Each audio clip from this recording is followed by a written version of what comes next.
Samantala, nagsimula ng mamigay ang Habitat for Humanity Philippines ng mga tahanan para sa mga guro. Nakibahagi sa pamamigay ang Philippine Air Force at ilang lokal at pribadong korporasyon ng bansa. Para sa detalye, balitaan mo kami, Bianca Piedad.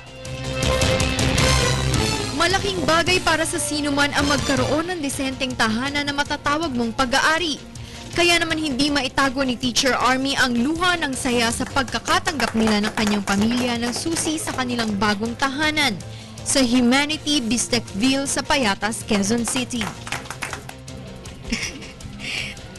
Finally, siyempre masaya. Kasi matagal na rin po kami nag-apply.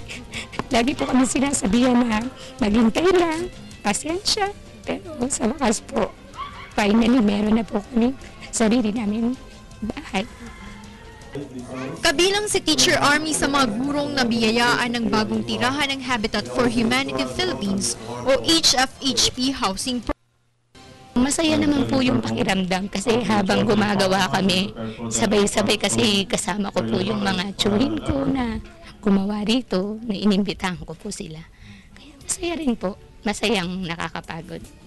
Katulong ng HFHP ang Philippine Air Force, local government unit, katulad ng pamahalaang lokal ng Quezon City, Department of Education, Pag-ibig at Bank of the Philippine Islands sa pagtupad ng pangarap ng mga gurong nagnanais magkaroon ng sariling tahanan.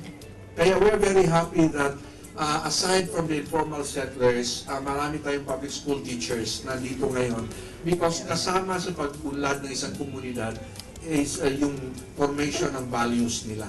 Samantala, bukod sa proteksyon na ibinibigay ng Air Force sa himpapawid ng Pilipinas, tiniyak din nila ang patuloy na paglilingkod sa pamamagitan ng pala at bakas para sa isa sa mga tinaguriang unsung heroes ng ating bansa, ang mga guro. Ito, yung pagtulong natin sa paggawa ng bahay, lalo na doon sa katito sa ating mga public teacher, is one way for us to be able to provide, at least from the start, a decent home to everybody.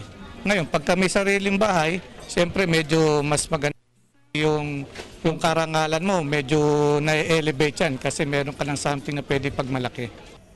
Ang Habitat for Humanity kasama ang Air Force, LGUs at private sector ay kumikilos upang patuloy na makapagbigay ng sapat na disenteng pabahay para sa lahat.